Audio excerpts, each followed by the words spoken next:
Менин атым Гулина. Бул күндөлүктү мен өзүмдүн кызыма арнагым келет.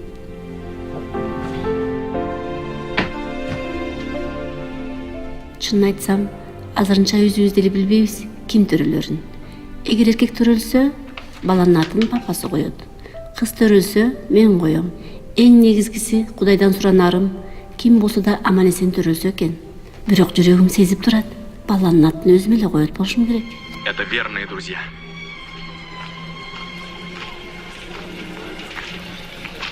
У них не очень красивые морды, зато все они славные ребята. Ты станешь их маркизой, маркизой ангелов. Анжелика, ты еще будешь счастлива. У тебя есть друзья. У тебя есть 2 сына. Ты должна жить для них и для того, чтобы мстить. Анжелика. Анжелика.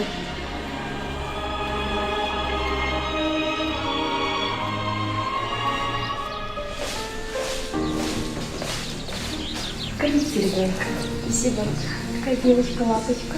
Какие глазки. Спасибо большое. Не за что.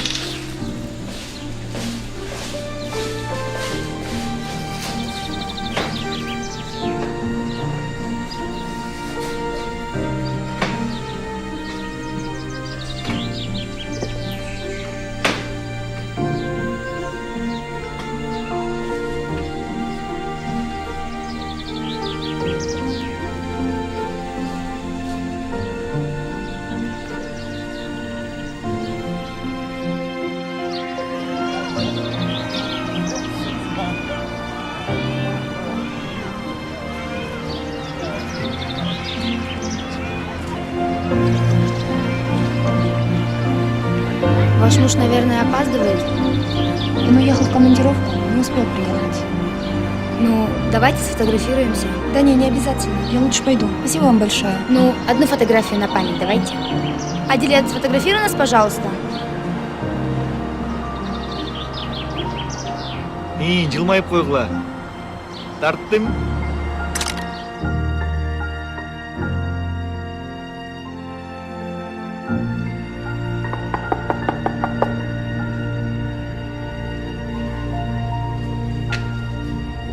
Апей, кызыксың го? Айтып койсоң болбок. Мен өзүм барып чыгарып келбейт белем. Үлгүрбөй калдым. Ана. Бешик боң бек болсун алтыным. Рахмат. Туруп туруш жерге. Мен азыр. Кел ғой. Эңки. Барекет серекеттин баары ушу менен кетсин. Балабыз бактылуу таалайлуу болсун. Бактылуу таалайлуу болсун балабыз. Кел ғой, кире берейик.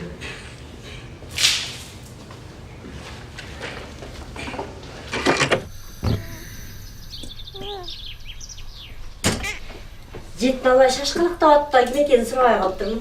Қыз, берші. Алыптың қыз десе. Ой, көздері саған ұқсас қой бақырай. Атын кім қойдың? Анжелика. Өзім ұқсап, жош болады ұқсайды. Киіне қармап тұршы. Ақырын, мойнына байла. Сарымай барлы, алып шығайын.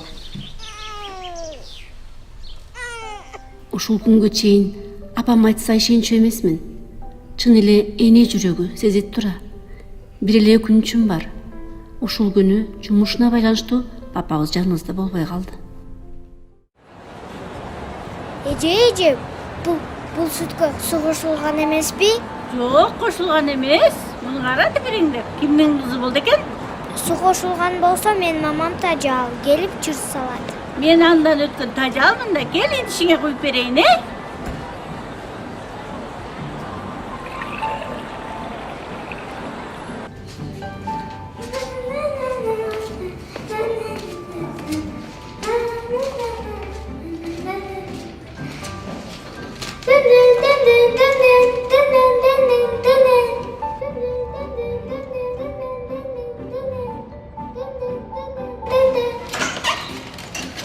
Звонок обоюң жетпегенден кейін жөн эле тыкылдатпайсыңбы?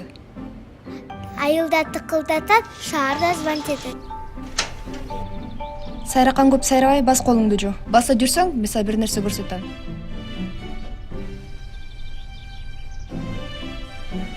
Бул эмне кылганың? Балыктардын оозун эмнеге боёдуң? Нари элге окшош болсун дедим да, булардын даже узун чачы жок. Помаданы каяктан алдың? Менин сумкаман антардыңбы? Бар колуң жо.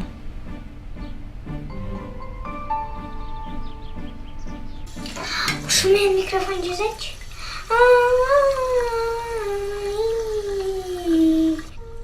Самынды тешсең таяк жейсиң. Да. Мама, асмандагы жылдыздарга кошулса болобу? Албетте болот. Кантип? Күнүгө Кудайдан жакшы тилектериңди айтып сурансаң, баары болот. Кудай, мени асмандагы жылдыздарга кошуп койчу, пожалуйста. Үй жаным. Бүгүн эртең менен кызым бала бакчадан жумушума качып келиптир. Ушуну менен 4-чү жолу. Частагы клумбадагы гүлдөрдү жулуп, баарын солдаттарга таратып берип, ырдап бүткөндөн кийин мага бересиңер деп концерт койду. Бүгүн Анжела экөөбүз кафеде тамактанып отурсак, жаныбызга бир байке келип, оюн айтты. Кокустан Анжеланын ырдаганын угуп алып, бул кыздын талантына таң бердим. Бул кыздын келечеги кең. Таланты жерде калбаш үчүн кызыңызды Абдыраев атындагы музыка мектебине беришиңиз керек деп ойлойм деген жакшы насааттарын айтты. Мен алтындай кызым үчүн баарына даярмын. Ошондуктан кызматыбызды Бишкекке которууну чечтик. Бир аз коркунучум бар. Чоң шаарда жашоо башкача болсо керек.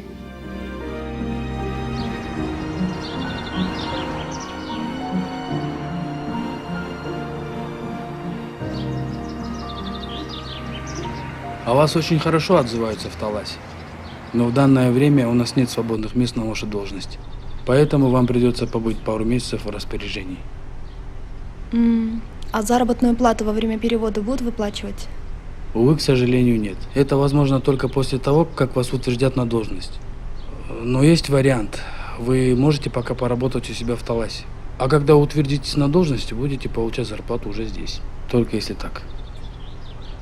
Ну хорошо. Разрешите идти? Да-да, конечно.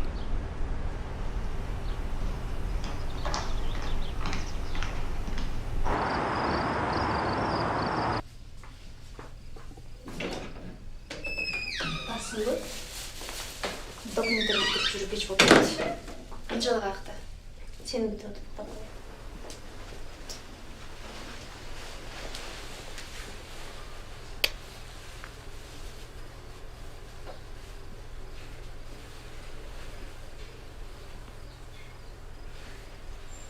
Сени эмне кылмай болдуң? 2-3 ай Таласта иштеп турам го. Бишкекте орун таап алганчы.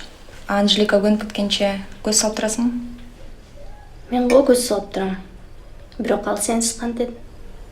Бүгүн кечке эшикте турду сени күтүп. Эми көнүп кетер, сен барсың да.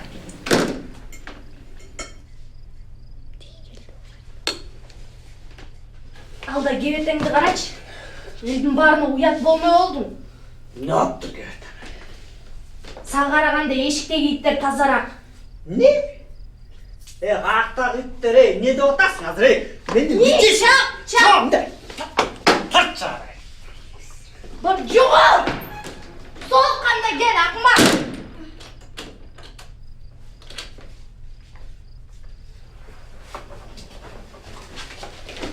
Ишке кубалабай эле үйгө алдап жатып койсоң болмок. Ой, ошу жатмак биле азыр. Мени эзет таң атканча. Күндө ичет. Күндө эле маз. Уля, сен көңүл бурбай эле кой. Мен кичине ачууланып кеттим. Сол кезинде мындан алтын киши жок. Ичсе эле ушундай жиндүү болуп кетет. Эчтеке эмес, турмушта боло берет. Айыма! Айым!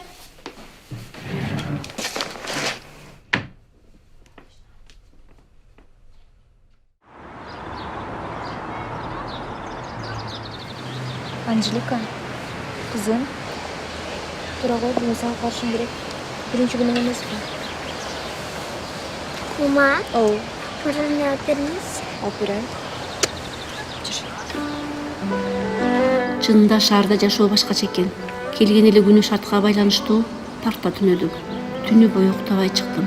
Кызыма сарсана болуп, Кудайдан тилене отурдум. Эртерээк таң атса экен деп. Сиз сарсына болбоңуз. Бул жерде шарт абдан жакшы. 3 мал тамак беребиз. Кызыңызга бияк көңүлдүү эле болот болуш керек. Көңүлдүү болоруна ишенем. Жакшылап көз салып карап коесуз да. Албетте, эми бул биздин жумушубуз болгондуктан сиз эч сарсына болбоңуз. Азыр звонок болуп калды, сиз менен чогуу класска барсак.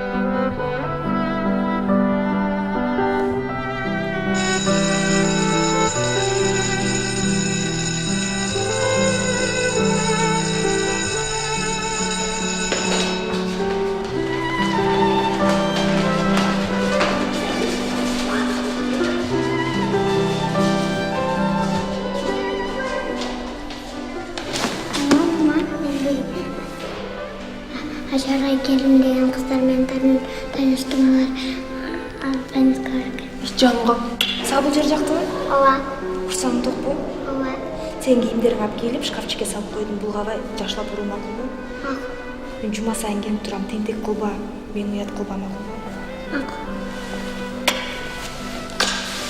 Барем салам бар, кечиресиң. Пока.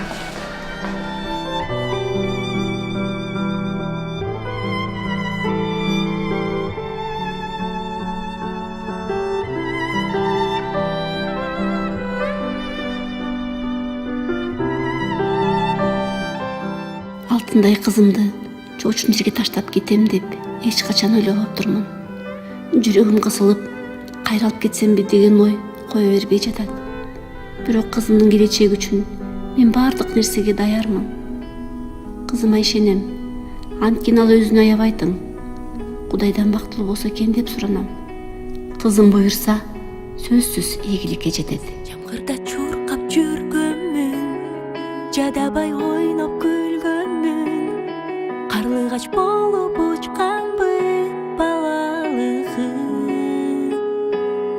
Баягы тунук жок сезим, каякта калды жок кезим, кайрып бир алар күч барбы балалыгым. Канча заманга карабай, кайран бола албайбыз баладай. Эми талап чуркап жамгырда, мендей ойлоп күнөт жадабай, жадабай.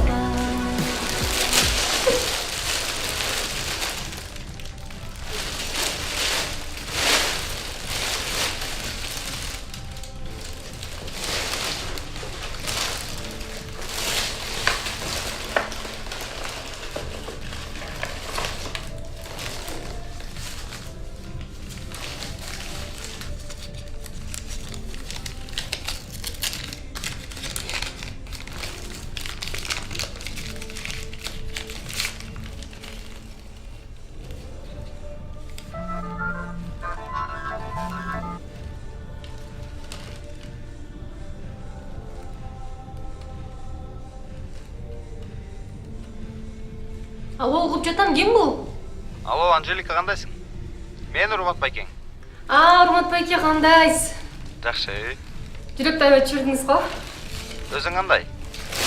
Мен жакшы. Ооба. Сиз катышка келдиңизби? Жок, бара албай калдым. Байка кандай жүрөт, жакшы элеби? Бабам болсо командировкада, Америкада, кайра кеткен. Гүлүн айчачы. Мам болсо үйдө? Салам айтып кой менден. Макул. Макул, салам айтып коем. Урмат байке. Оу. Неме? Рахмат. Жо, эчтеке эмес. Макул.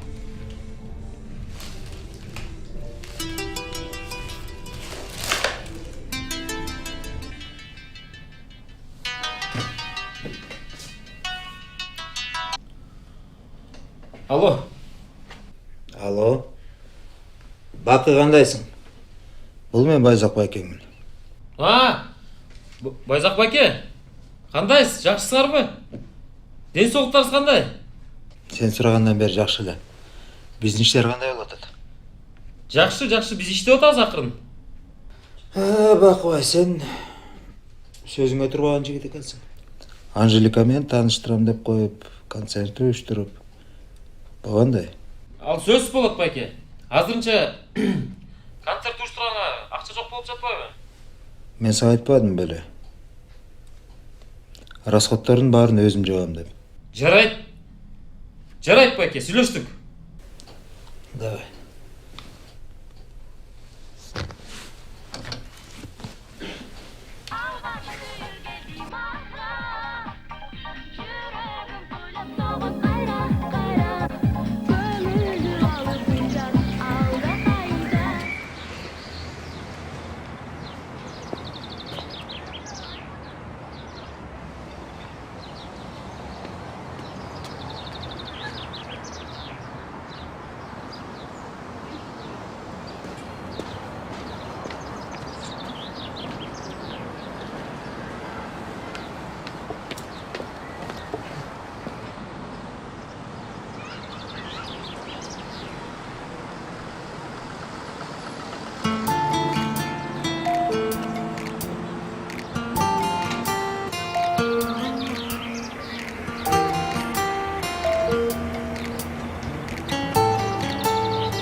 Кадырбек байкенин баласы айылдагы. Ишке келиптир да.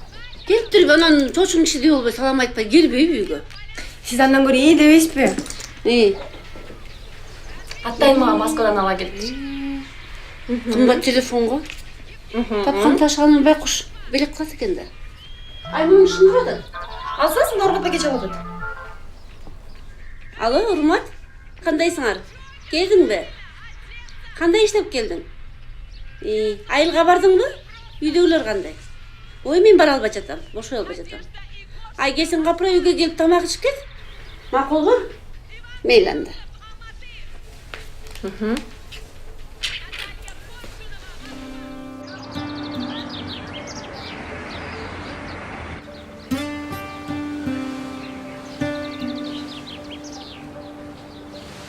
Бүгүнкү күн күндөгүдөй эле көрөрмандардын билегинен башталды. Кейде жиним келет, бир туруп кайра кубанам.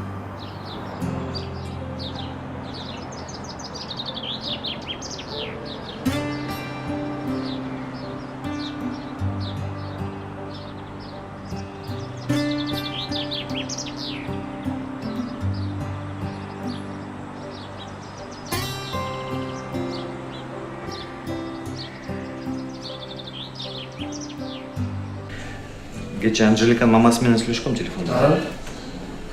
Анан үйүндө чакырып чай ичип кет деп. Ал эмне биякта экен? Биякта экен. Бирок жалгыз баргандан кичине уялып атам. Мен барып келбейсиңби? Сен уялып атсаң, мен деле уялып атам. Неге? Жок, досум койчу. Барбайм андай жерге.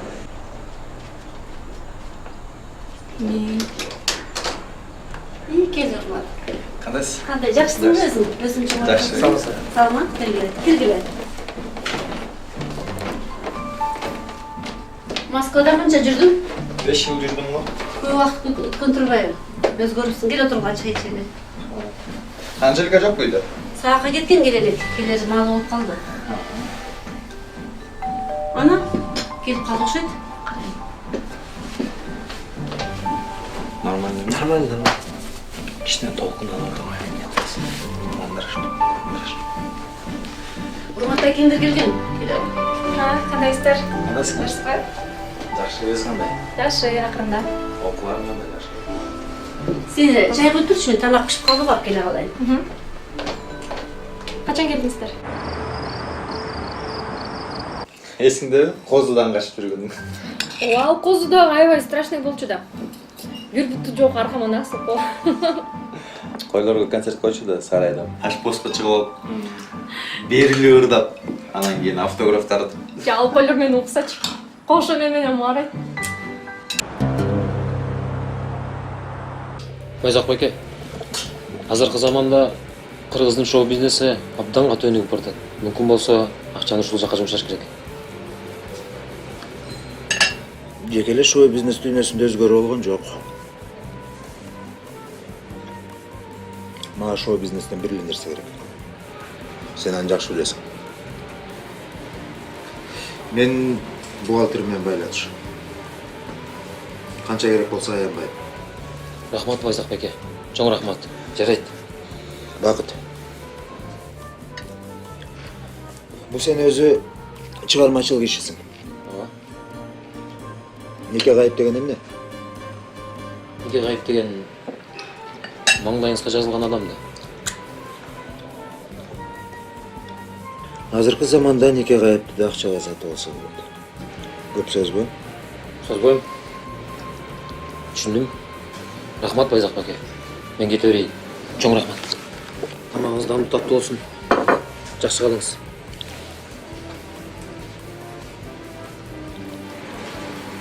Өзүнчө эле мафиози.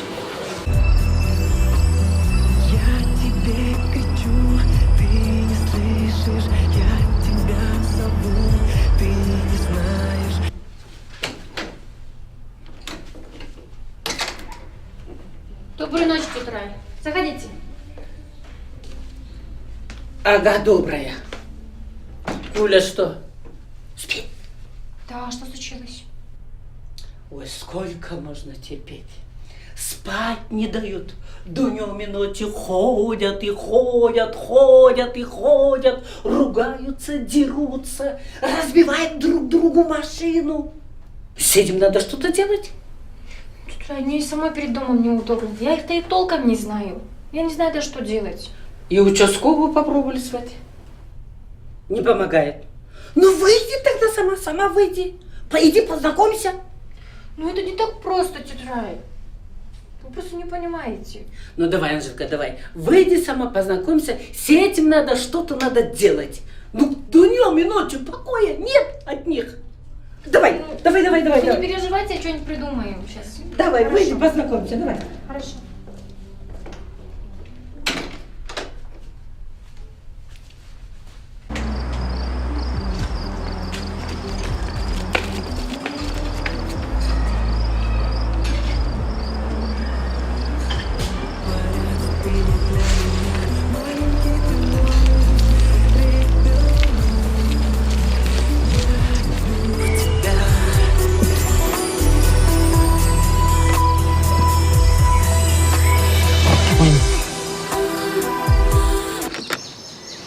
Анжелика, Айбек.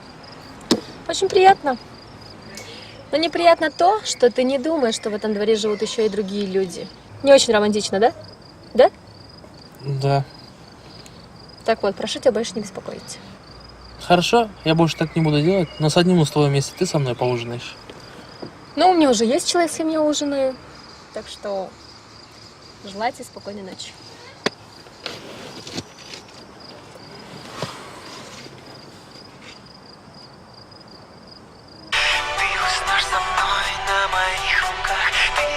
Совсем ребенок.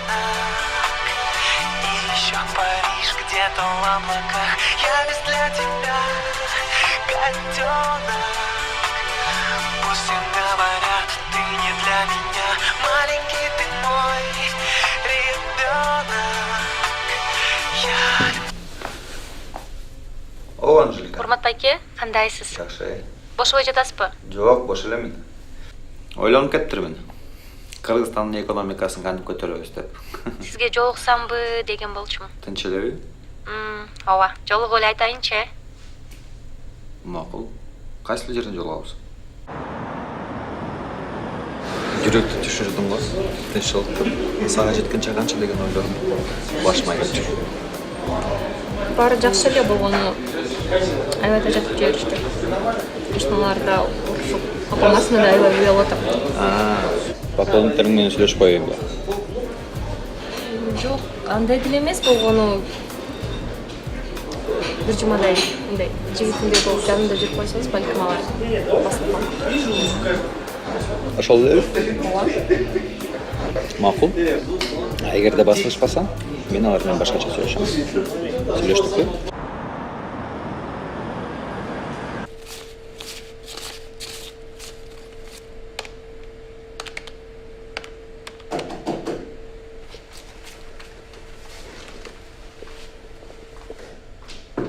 Hazır.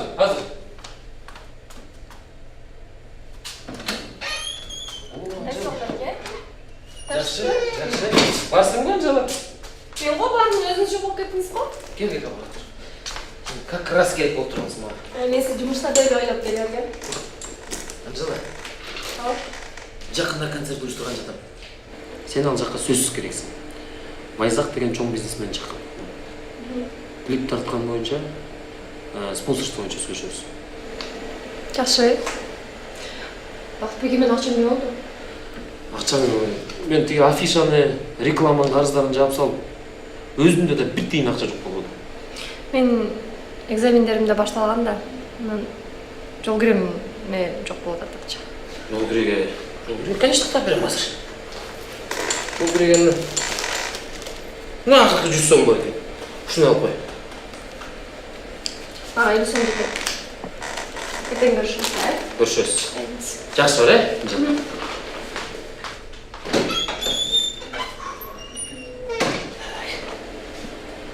Şükür.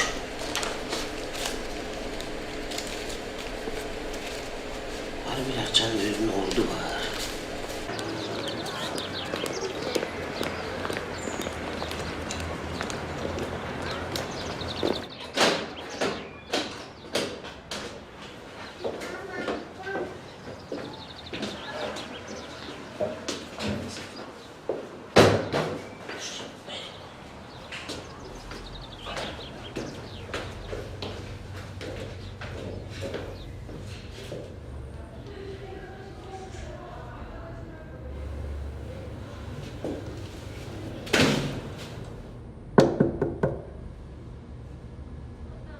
Урмат бәкең. Қандайсыз? Бұл саған. Ағау, соңын ғо? Атайын іздеп жүріп жақшысынан таңдадым саған. Үйге кірбейсіз бе? Жоқ, рахмат. Бош болсаң жардам беріп қойыпсың ба? Бір жаққа келейінші. Мақұл, азыр шығамын да. Жақсы жаңалық бар менде, Анжелика. Жақында үй алғам. Микрорайондан. Уақыт келіп қалды, үйленіш керек. Ошол үйгө бир окат алганга жардам берип коесуң деп суранган едим эле. Мага караганда сенин вкусуң бар го. Мен эртерээк жеңелүү кылып анан жеңем өзү тандаса деле жакшы болмок да. Негизи жакшы болмок. Бирок жеңеңе сюрприз кылып даяр окатка алып келейин деп атам да. Кандай жакшы, ошол көзүрмөн. Бир жак карап көздөр көзгө тигилген Канчаларга кар кызымдай мустак болсун да Канчак турдай сенден сүрдөп билген Кандай жакшы ошол көзүрмөн Жүрөккө эргилсе беле Кандайдыр бир нур сезимдер керемет Көңүлдү көккө алып ошак Алғаш сүйі келді маңға Жүрегім тойлап соғып қайра Көңілді алып қоршап алда қайда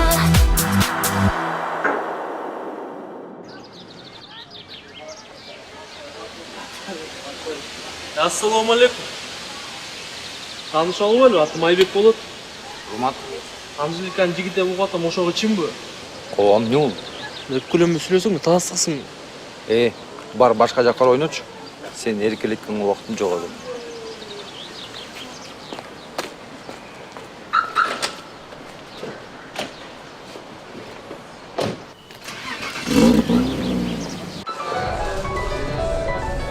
Алло, Байзақ бәке қандайсыз? Сіз қақтасыз? Қазір мен сізге сүйгеніңізді ұстап келіп беремін. Конечно. Әбден жақсы бар. Анжела! Анжелика! Анжела!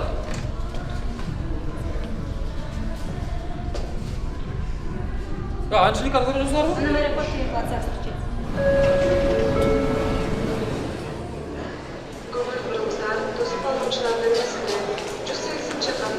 Kararıcı uçak, merkeze telefonu, çocukları aile beklettiğinde Бүгүн биздин папабыз дагы бир командировкасынан келди.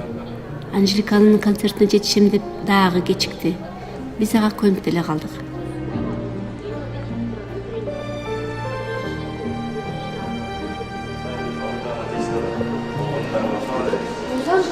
Бул Америкага кетем деп токтоп туруп эле уюктабай калбады. Может, даже Америка готова.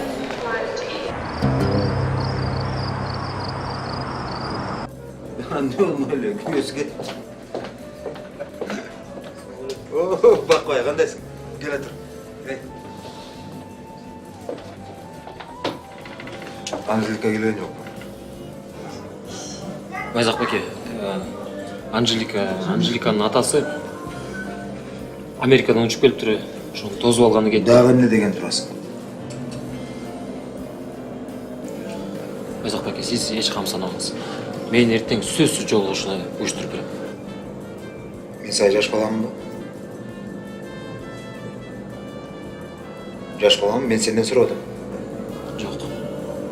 Сен менімен тамашалашпадың. Же бар, же жоқ қылып ба. Жашап отқан үйің, айдап жүрген машинаң қаяқтан екенін ұмытпа. Же есіңе салып қойың. Жоқ.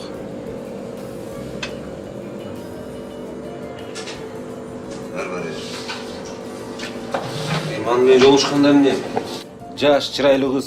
Сен теңін алмақ біле шол. Маға демектен балекет болсын. Шоқынша тұрғанда.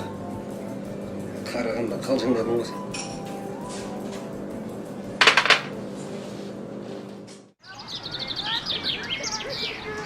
Ben geldim. Ой, қызым, мұнша не өрті? Кызыңыз отличница болса ерте келет да. Экзамендердің барын соны сдавать етіп тұрып, заодно английский курсқа жазылдым. Америкага кете албай эле турган экенсиң. Мен английский тил азыр бардығына керек қой. Мага да мамаң айтты эле мага.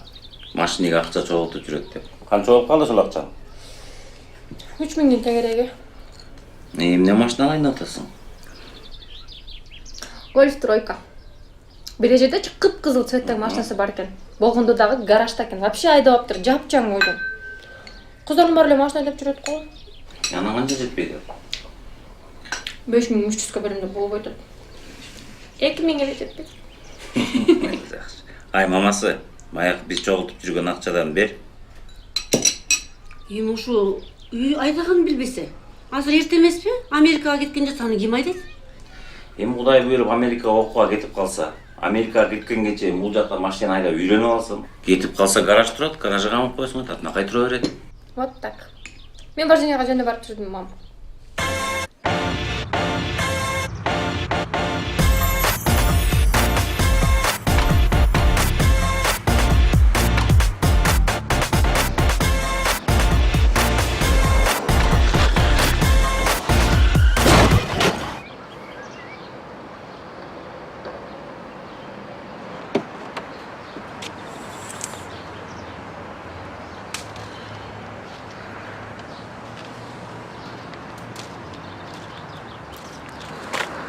Алло, Урматбеке.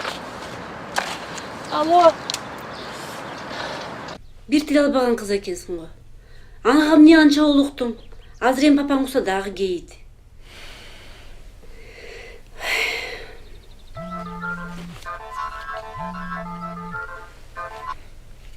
Алло. Кандайсыз? Жакшы, үйдө эле ооба.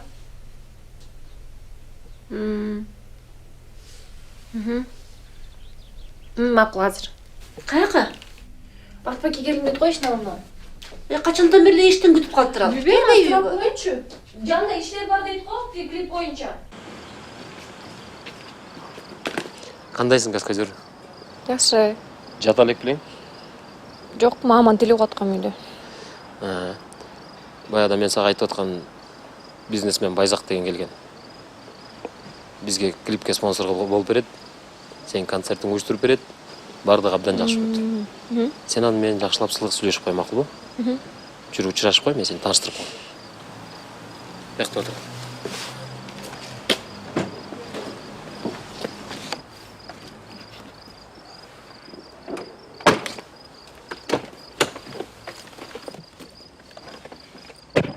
кичине алдыга айдап койчу.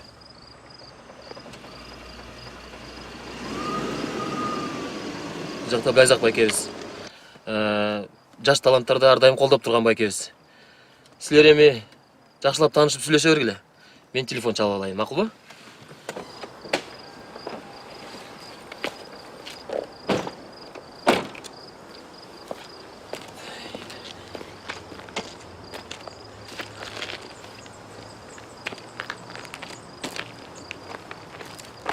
Анжелика, сен бүгін машинаңды катуу уруп алды деп уктум. Өзүң жакшысыңбы? Ооба, жакшы эле. Машина жерге кирсин. Өзүң аман болсоң болду. Андай машинаны да далайын айдайсың. Ошондуктан сага белегим бар. Сендей жаш таланттарды колдошубуз керек. Бул эмне? Сен жаңы машинаңдын ачыкчы.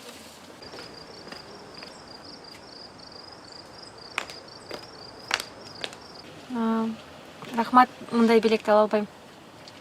Анжелика, сен мени туура эмес түшүнүп калдың окшойт. Биз жаш таланттарды колдошубуз керек. Алдыда дагы көп пландар бар, иштешебиз. Сен жөө жүргөнүңдү каалабайм. Эми таптакыр болбой баратса, машинаң оң болгондон кийин кайтарып бересиң. Бирок сиз мени туура түшүнүп коесуз, мен мындай белекти ала албайм. Анжелика, сольный концерт бергиң келеби? Жеке өзүңө арналган. Ооба, Бакыт байке мен ошого дарым жатабыз азыр. Иштеп жүрөсүң значит, Ай, Бакыт, кайда Анжелика? Эми ал концертти жакын арада эле аткарып койсок болот. Ал проблема эмес. Ай кыз, бас үйгө кир.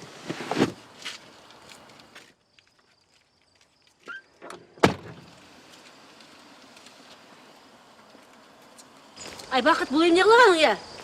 Бул эмне деп түшүнсө болот? Ай, кызы менен бирдеме отурган болсо, башыңды жулам. Вообще бетиң жок неме турбайсың сен?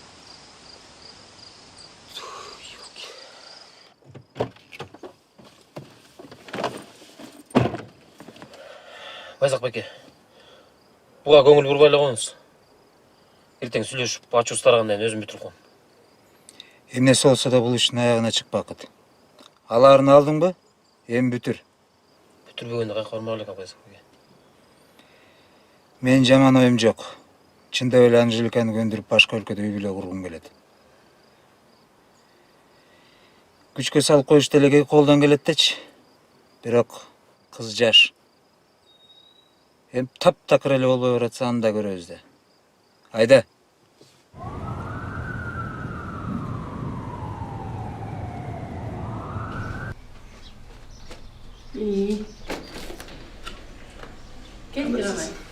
Саламатсызбы? Жакшы, саламат. Жакшысызбы? Анжеликанын телефону өчүккө уктап атабы? Ал экзаменде деткин. Машинанын ключун алып келдим эле. Жакшы, кел отургула, чай ичели. Аябай талкаланып турбу машинасы. Жок, жазап коюшту. Ошонсуң. Урмат болсо. Сага айтайын деп жүрөт элем көптөн бери. Анжеликаны өзүң эле көз салбасаң болбой калды. Кечекейинен ырдап жүрүп, күйөрмандар да көп аркасында. Ансыз келгенсип атасы менен тең кишилер дагы көз сала баштады. Өзүң карачы жакшылап. Көз салчы буга. Батыраак окуу жайын бүтүп, Америкага окууга кетсе болот эле. Америкага кетем деп атабы? Атасы сүйлөшүп коюптур Америкага окуу жайга окутайлы деп. Күнөжө. О? Мен ошол маселе тууралуу сиз менен сүйлөшөйүн деп жүрдүм эле. Эмне болду? Анжеликанын артынан түшүп калган балдардын баарын карасам, баардык эле байдын кутурган балдары окшойт. Анжеликага да эч ким эс жакпайт экен. Ошо Анжеликаны мен эле ала албайм.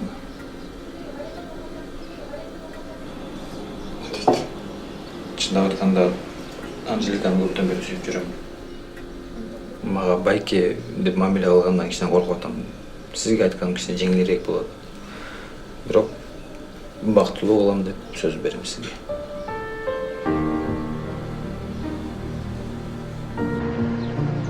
Бүгүн биринчи жолу кызымдын колун сурап келди. Буга чейин бул күндү башкача элестетчү экенмин. Ичим аябай ачышып, өзүмдү бир кызыктай сезип атам.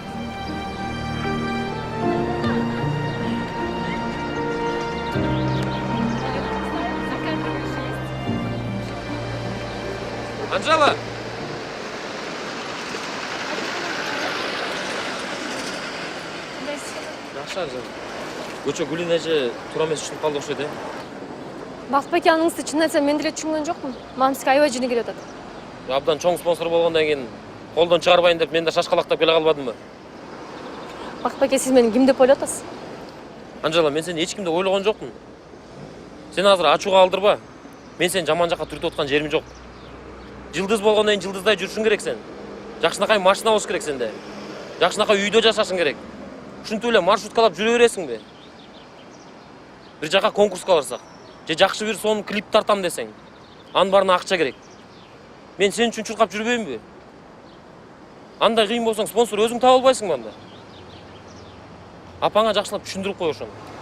Макул, аны мен түшүнүп атам Бактыбек. Чармачылыкта жүрүп окуум баары калып деле калды. Кичине пауза алып токтоп турбайлыкпы? Анжела, сен кызыксың го, каяктагы пауза Анжела. Мына бир аз калганда, сольный концертке жетип калганда, кайра артка качасыңбы сен? Анжела, давай сен жакшылап ойлончу. Макулбу? Жакшылап ойлон. Мен сен үчүн бүт баарын дайындап коем. Апаңа салам айт. Макулбу?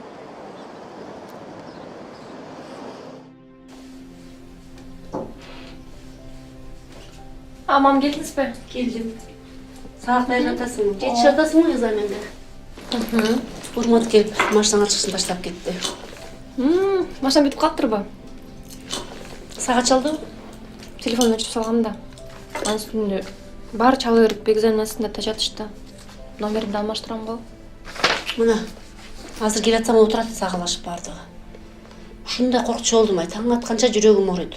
Экзамен бүткөндөн кийин бирөө сага качып кетсе кантип? Мам, ким ага качмайлы азыр? Ай, кызым. Урмат сенин колуңду сурагандай болуп атат. Кудай келет окшойт. Не? Урмат байкеби? Ооба. Жүндү кол. Анан кандай кыл дейсиң, кызым? Мына, бирөө ала качып кетсе.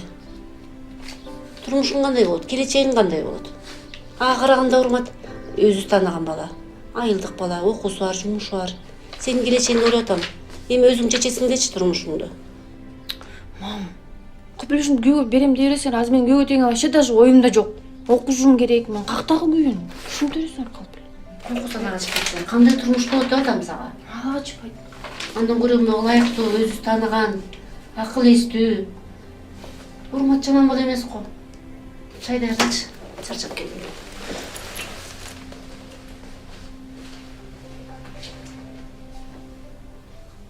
Болбой калды Байзак байке. Болгон аракетимди кылдым. Сиз менен жолукмак турсун. Өзүнүн көптөн бери кыялданып жүргөн концертинен баштап. Эми эмне кылайын деп атасың? Байке, ала качып кетпейсизби? Эмне сага? Жаш бала белем. Байзак байке. Мээң ордундабы? Байзак байке, болгон аракетимди кылып атам го. Болду, жетет. Макс, токтот.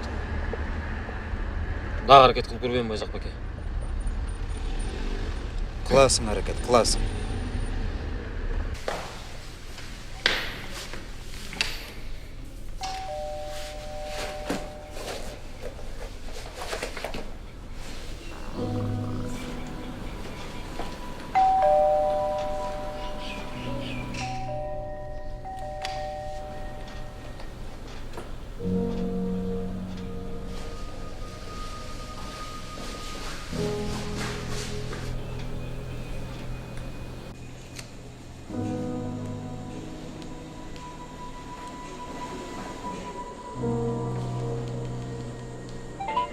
Абоненттин телефону өчүрүлгөн. Жаман кыйналып кеттиң досум, Ушу айтпай эле койсом болмок да. Ошодон кийин телефонумду өчүп калдым. Аты засаду устроил же дома. Алло. Вот ама. Канчаны алат экен? Азга отурсаң? Брат, 500'дü 120'dan beri verelim. 500, 120.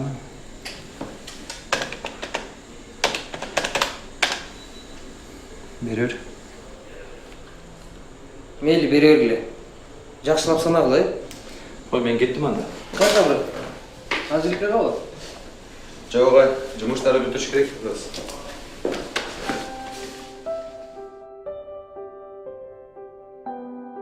Бүгүн мага бир бейтааныш аял телефон чалып, жолугушууга чакырды. Барбай эле койсом болмок. Ошол жолугушуудан кийин жүрөгүм ар кандай коркунучтарды сезип жатат. Саламатсызбы? Келиңиз. Саламатчылык. Гүлен эже, сизди тааныштырып коеюн. Бул жак энемиз болот, Нурлан. Бул жигит менин энем Байзак. Мен сени бир жерден көрсөм керек. Эми Кыргызстан кичинекей мамлекет эмеспи? Көрсө көргөндүрсүз да. Гүлен эже, сизге бир өтүнүчүбүз бар эле. Кызыңыз Анжелика жөнүндө сүйлөшөйүн дедик эле. Эмне тууралуу? Кызыңыз чоңоюп бойго жетип калган турбайбы? Кызыңыздын колун сурап келдик эле.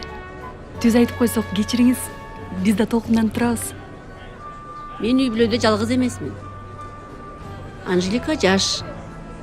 Ал өзү билеби, сүйлөшүп жүргөн бекен. Бала канчада, окуйбу? Балабыз экөө жакын эле таанышыптыр. Биздин бала Байзак. Гүлен эже, жашына карабаңыз сиз. Эми кыздын барар жери күйө. Жүрөгүңүздү ортпой эле коюңуз.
Беттерин көрө албай калдым.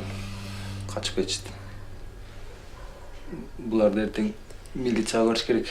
Биз чогулбай эле койбойлук, Урмат байке. Эртең сен өлтүрүп кетсе макулбу? Мен булардын бар өлтүүнүнө жетем.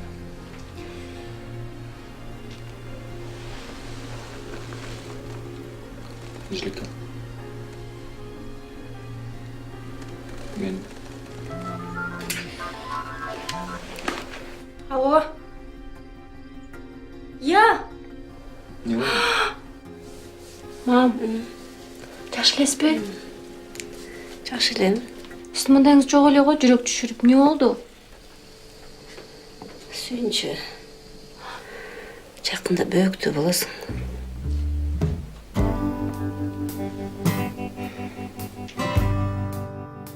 Бүгүн эртең менен турсам, Анжела кухняда тамак жасап жатыптыр. Көздөрү бир башкача күйүп, маанайы ачык экен. Анжеланын тамак жасаганын өмүрүмдө биринчи жолу көрүшүм. Ал мага өзүмдүн кайрат калуун сүйүүмдү эстетти. Кудайдан суранам, кызым өз каалоосу менен турмушка чыкса экен.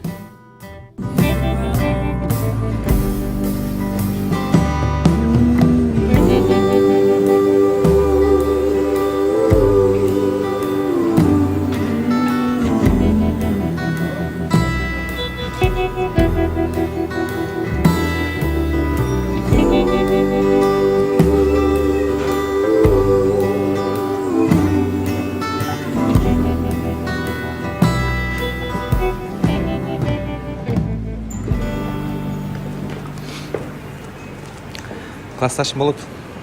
11 жылдан бери чогуу окуганбыз. Классташыңыз болсо анан өбүшүп учурашып бересизби? Эмне болмок эле? Нормально го?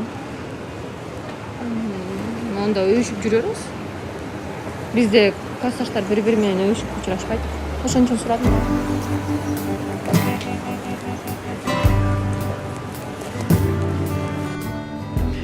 Эбак ой. Мен сага эмне жамандык кылдым я? Эчтеке жамандык кылган жоксуз. Жакшылыктан башка эмне кылдым я? Эмне үчүн сен мени мынча жек көрөсүң? Короче, акыркы срок. Сен бүгүн кечинде Анжеликаны алып келесиң, түшүндүңбү? Алып келесиң, түшүндүңбү деп атам. Болбосо, бери кара де. Бала чымчыктай болгон башыңды. Түшүндүңбү? Түшүндүм Байзакбай. Түшүндүңбү деп атам. Түшүндүм. Бар.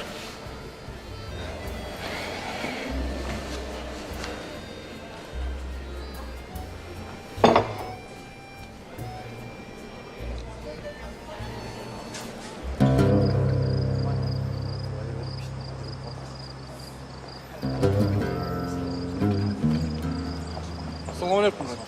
Alaykum assalom. Hurmatdaysizmi?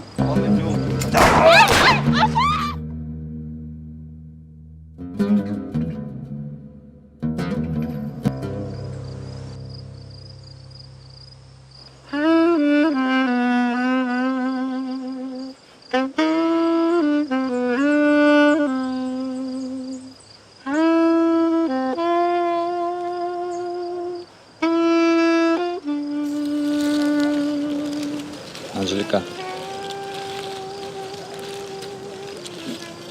Мен сени бактылуу кылыш үчүн баарына даярмын. Макулсуңбу? Кызымдын бойго жеткенин эми сездим. Бул күндү мен элестетип да көрбөп турмун. Эң негизгиси, кызым жакшы үй бүлөгө баратат. Эмнегедир бук болуп ыйлагым келип турат. Анжелика айналайын.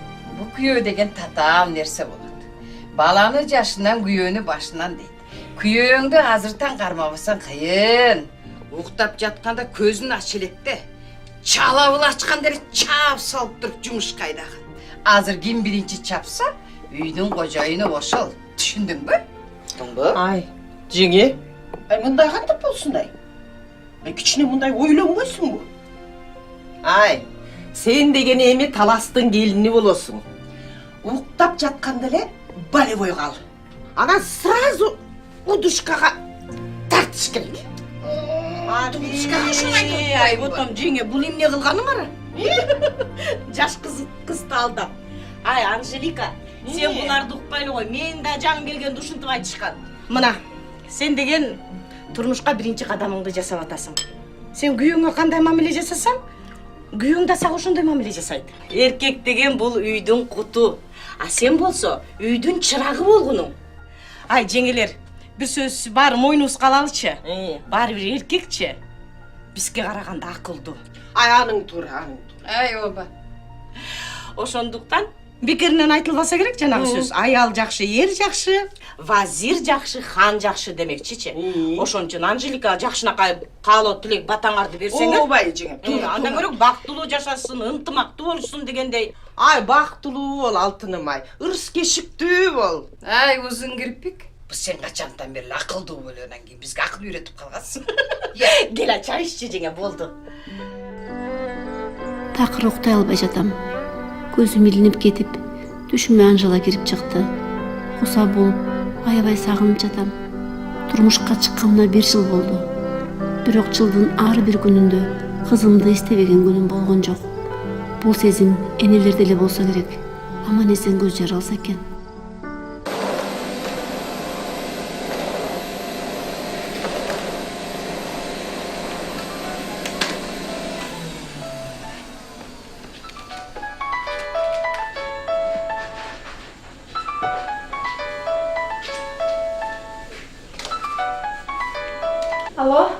Алло, жаным, кандайсың? Кандай жан дерсиңби? Жаш өзүңөр кандай? Ләлич кандай өсүп атабы? Өсүп атабыз.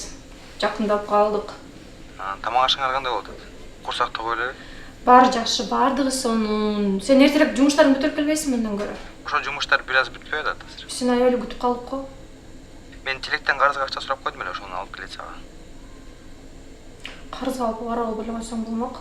Тилек эми досум да, эч нерсе болбойт. Жумуштар бүтүрүп эрте келгенге аракет кылам. Сагындык. Мен да сагындым. Макул анда, чалышабыз. Мейли. Макул. Сүйөм сени, жан. Мен дагы.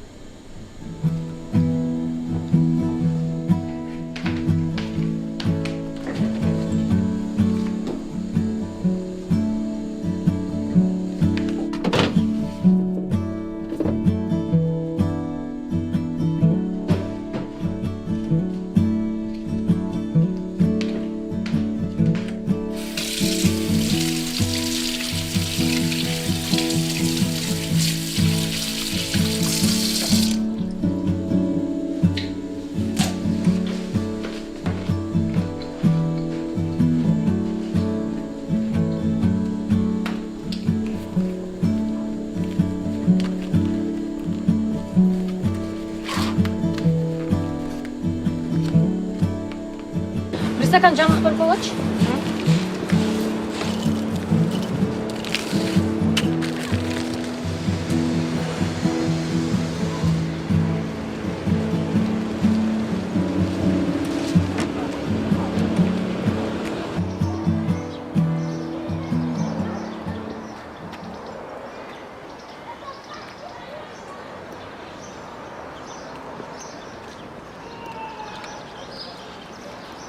Анжелика,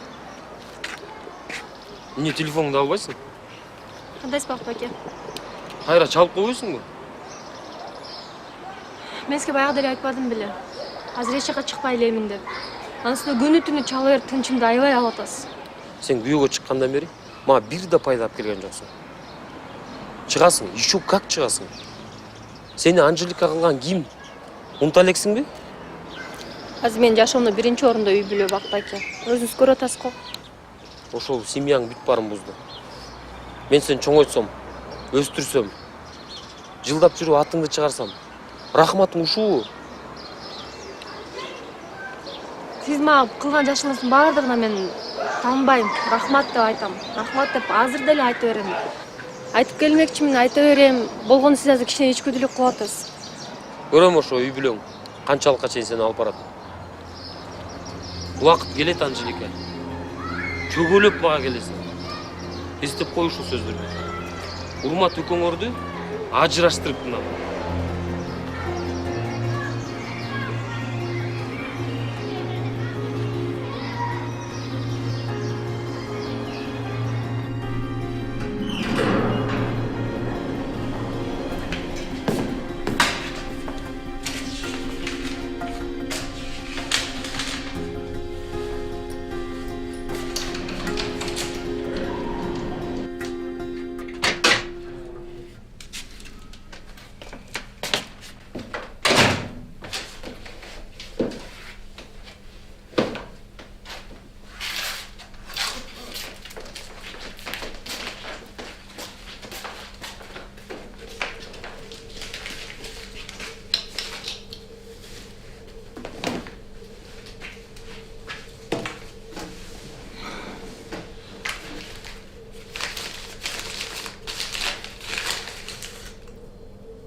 Алло.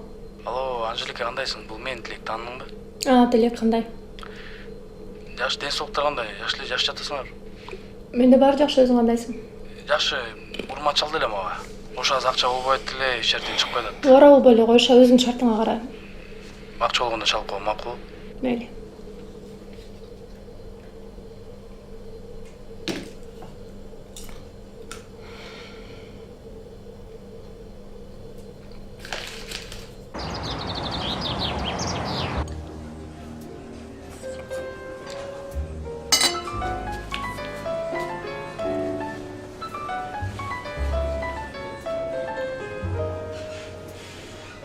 Угуп атам. Салам алейкум аке. Кандайсыз? Бул мен Урмат. Урмат, кандайсың? Москвадан чалып аттым эле. Байкадым. Байке, жардам керек болуп атат. Москвадагы магазинди жаап туруп иш козгоп коюшту. Биздин посольство аркылуу сотко кайрылышың керек биринчиден. Билбейм, биринчи магазиндин ээси же арыз жазып иши болуп түшүнүксүз болуп атат. Кимден алдың эле? Ал кишилердин барбы? Макул, мен баарын тактап анан сизге кайрайт болом. Кайгырба, Урмат. Баары жайында болот. Макул, жакшы калыңыз байке, рахмат.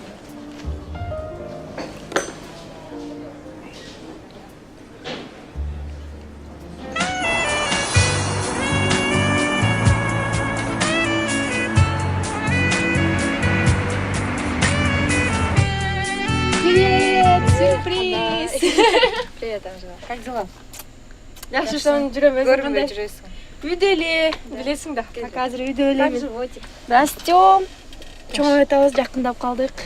Жакшы. Өзүң кандай? Жүрөбүз баягыдай эле жумуштар, ырлар жаздырып, азыр ошол.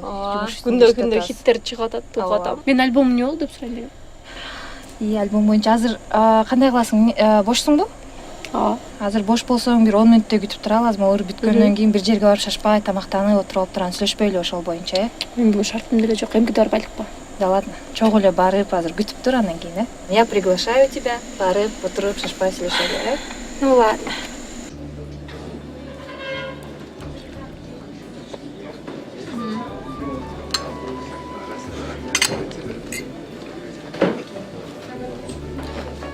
Это все мне, что ли? Да, давай, ешь, кушай. Тебе надо витамины. Я уже наелась. Ты же знаешь, что за двоих надо тем более кушать.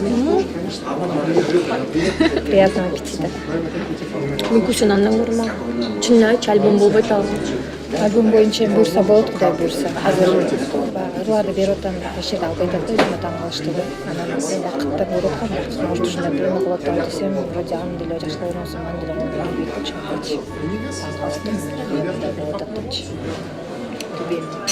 Жакшы бериш керек. Акча деле эмес го, кеттин баары баягы башка нерсе болуп атат да, бул жерде буту суу болуп мындай күтө туралычы баягы убакыт баарын көрсөтөт деп кичине да аракет кылып, мен да болгон колуман келишче аракеттер жасап атам, бирок кичине колуман келбейгенсип баратат да, бул жерде жакшылап ойлонуш керек. Сага деле айтпай деле коеюн дегем бар, кичине боюмда бар, кичине салантпай, капалатпай эле коеюн десем ойлонуп, бирок мындай өзүң сурап калдың. Ошо, келем, тамактаналы анан бирче кичине көңүлүм көтөрүп.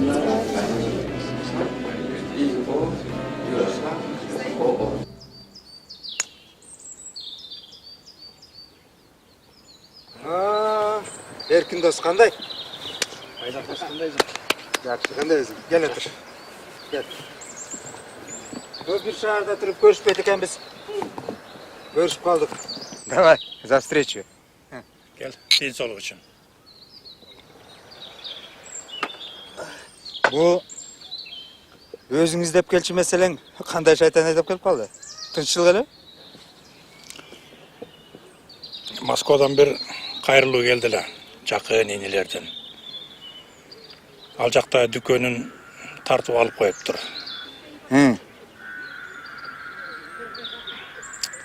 Ал жөнүндө сен кабарың жок беле? Аты Урмат. Урмат. Кандай чейниң болот? Айылдаш жакын туугандардан болот. Эркин дос. Россия мамлекети магазин тартып алса, мен Кыргызстандын жараны болсом, кайдан билмек элем? Сен атыңды Байзак экенин Кыргызстандын баары билет. Паспортуңда аты жөнүңдү менден башка эч ким билбесе керек. Ал Москвадагы дүкөндүн документтери сенин намыңда турбайбы? Сен эмне? Менин астыман каза турган болуп калдың. Аны менен сен ишиң болбосун. Кайдагы бир айылдашыңа болушуп, мен менен мамилеңди бузгуң барбы? Килигишпей эле койчу. Болуптурбу? Мен да сен менен мамилемди бузгум келбейт. Магазинден алсаң ал. Товарын кайтарып берип кой. Мынча дүйнөнү эмне кыласың? Тууган болбосо деле кыргыздын жигиттери бутуна турсун деп ойлойм. Ошо кыргыз жигиттер Учурунда кандай кысканын эсиңен чыгарып койдуңбу? 90-жыл эстен кетпейт. Азыр заман башка. 90-жыл эмес да. Сен мага акыл үйрөтө турган болуп калдың окшойт, Мен эч нерсе кылбайм. Кылар иш кылынып калды. Мен артка кайтпайм. Кайткан да эмесмин. Сен аны жакшы билесиң. Чынын айтчы. Мунун баарын Анжелика үчүн кылып атасыңбы? Сенин ишиң болбосун, уктуңбу? Сен кимсиң? Кимсиң мени такалагандай? Кетип калчы. Кырсык болуп кете электе, кетип кал.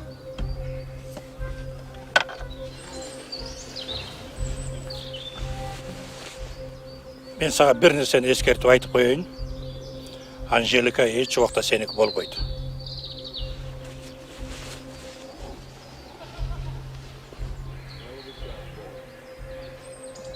Срочно Москва менен байланыш.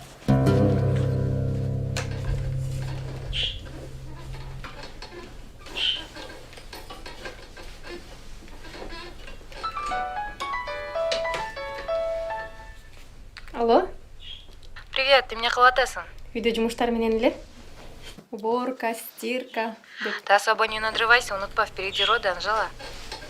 Эртең кечинде кафеге кыздарды чакырып аттым эле, келип кетсең да макулбу? Жок, мен бара албайм го. Жок, Анжела, сен да сөзсүз келишиң керек. Бир частный концерт чыгып атты эле, ошол жөнүндө да сүйлөшчү адамдарды чакырып койдум. Мейли, аябай аракет кылып көрөйүн. Иши кылып кел, Анжела. Давай. Пока.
Алло, Ал Анжела, жаным, кандайсың? кандайсың, иштериң бүттүбү? Жок, бүтө элек азыр. Мен азыр билетке акчам жок, кире албай атам. Сен мага сарсана болбо, макулбу?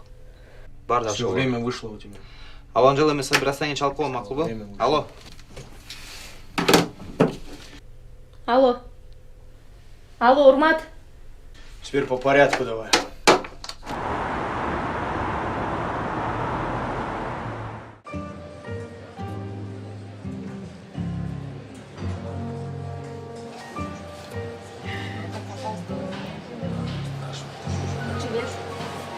Привет. Как дела? Жакшы. Что-то тут так долго.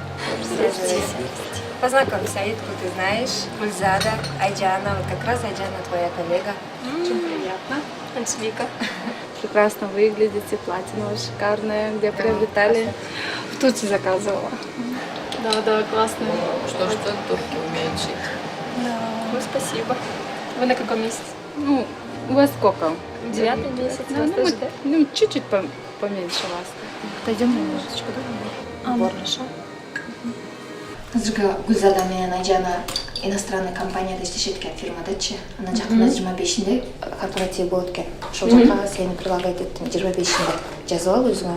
Ошо жакшы гонорар төлөп беребиз дейт. 25-inde эчтеке планировать этпей тур. Ошол жакка барып 25-inde берип коюп, анан кийин болгон акчасын баарын колуңа карматып, сен өзүң эле ал. Ой, жарым-жарымдан эле папа алам. Нет, тебе нужнее сейчас. Ошон үчүн өзүң алып коюп кала бер. Ошо күнүктү негизи кийинен заказ кылдым, жакшы экен. Жүзүм элек кеткен. Койчу. Кызым кыйналып атат окшойт. Чалып сурасам жакшы деп койду. Деги жакшы эле болсо экен.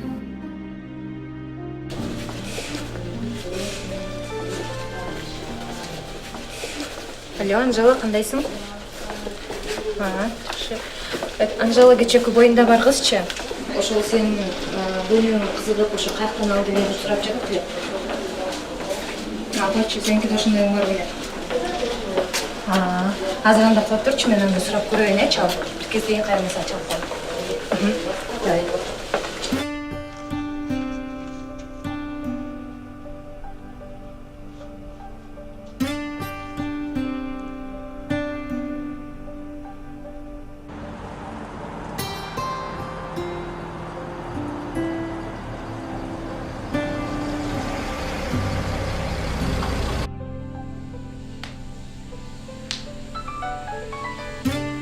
Алло? Алло, Викусь. Я уже готова. Даже выхожу. Ага, давай. Саламатсызбы, сиз Анжеликасызбы? Ооба. Бул сизге уруксатпы? Бул эмне? Бул ким бул? Подарок? Кандайсың? Таандыңбы? Сизге эмне керек? Кое турачы уланбай. Жөн эле сенин акыбалыңды сурап коеюн деп келдим. Бул жөн эле белек. Сизде мага эч кандай белектердин кереги жок. Күйөөм бар экенин билип туруп монтип үйгө кирип келгенсиз туура эмес. Биринчиден, ал сен башыңды айлантып жүрөт. Экинчиден, ал бандит. Бечер азыр Москвада түрмөдө отурат. Ишенбесең чалып сүйлөшүп көр. Мен жаңы эле сүйлөшкөм. Бардыгы сонун эстейт. Анжелика. Мен сенге алган жетпей жүргөн нерселердин баарын бутуң алдыңа төшөп берем. Чыгып кетиңизчи дейм. Жакшылап ойлонуп көр.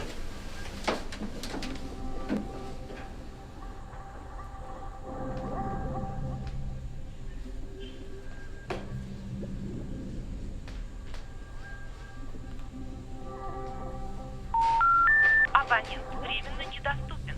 Перезвоните позже.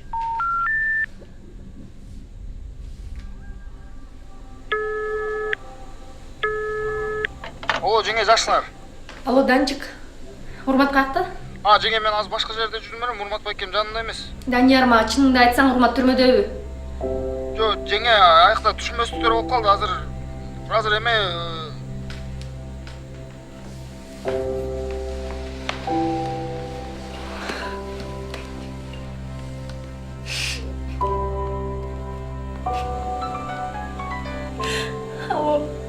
Алло, ну ты где?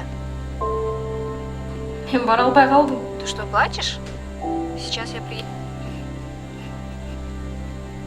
Все, успокойся, Анжела. Ар ким сөзүнө ишене бересиңби? Ар ким сөзүнө ишенип калды. Ыйлабай, өзүң ойло, балаңды ойлогон. Баары жакшы болот. Давай, соберись. Давай.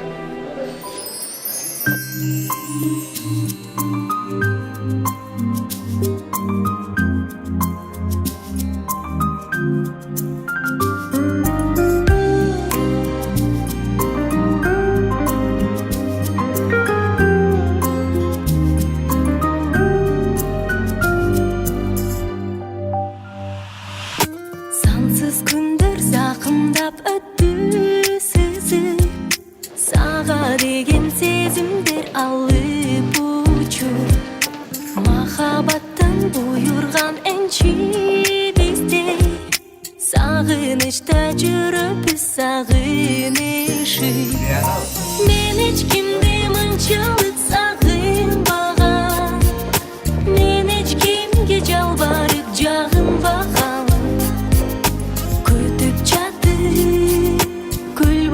Сапырылып, жолыққанда от болдық жалындаған.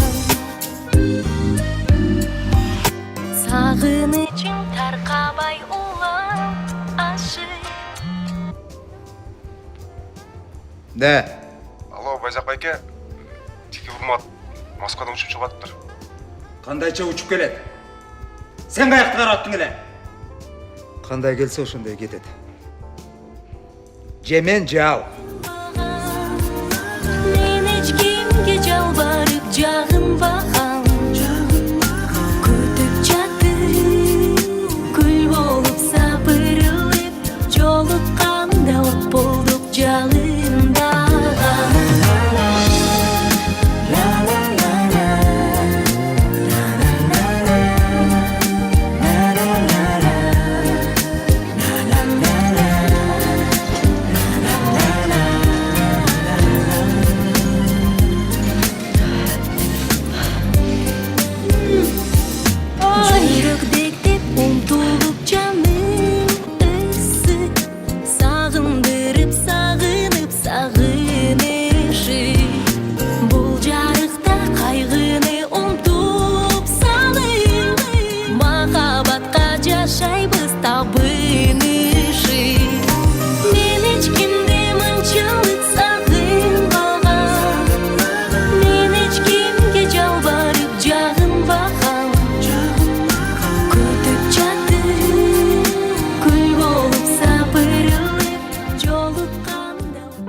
Menden sүйүнчү бар.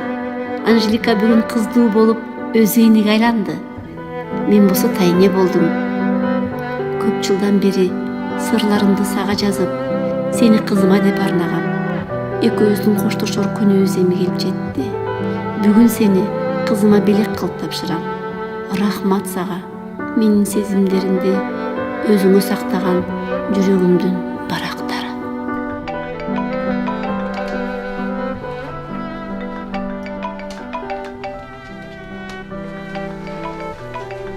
О, сизге жалтат.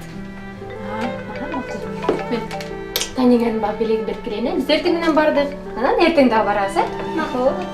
Ой. Китептериңерди окуп жашыгыз келип турган, макулбу? Алло? Оу. Батбайке, кандайсыз? Жакшы. Бүгүн апаң туулган күнү экен. Менин атыман да куттуктап кой. Макул. Сөзсүз апам айтып коем. Анжела, акыркы күндөрү экөөбүздүн ортобузда түшүнбөстүктөр абдан көп болуп кетти. Эми бул деген жумушта, экөөбүз чогуу иштештик. Жумушта өйдө болот экен, ылдый болот экен. Менден кемчилик кетсе кечирип кой деп айтайын деп. Сиз да мени кечирип коюңуз. Жашоодо ар кандай түшүнбөстүктөр боло берет, турбайбы? Буюрса, чалышып туралы. Мамилебизде түз бойдон калсын. Жакшы. Жакшы калыңыз.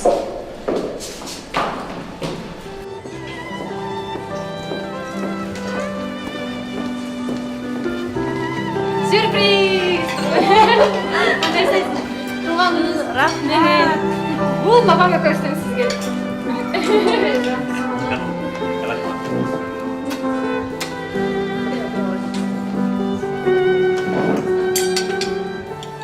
Мынакей Кудай буйрса биздин ай кызыбыз Анжелика дагы келип калды. Анда азыркы сөздү Анжеликага берелик. Рахмат. Апаке туулган күнүңүз менен. Эң негизгиси бүгүн алтындай ушундай жаш курагыңызда, эң жакындарыңыздын курчоосунда, атамдын жанында, бадарыңыз Мырзанын, Марлендин, менин жанымда болуп турганыңызга биз өтө чоң кубанычтабыз. Сиз билесиз, сизге эмне каалайбыз. Анын баардыгы ичимде, аны сиз билесиз.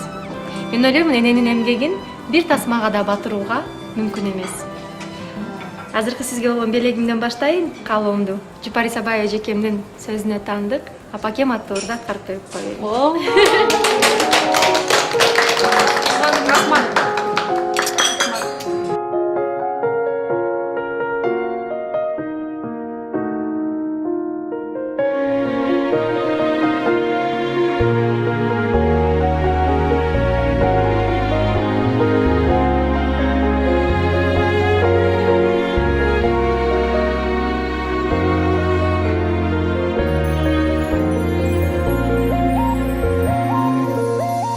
Sen turgan yer ıyıkmağa değişti. Seni menen delegeyim degizde. Meni kanday menetmenen özdürdü. Balalıktın baktısınan kemitti. Apa kendini ayağın mandayda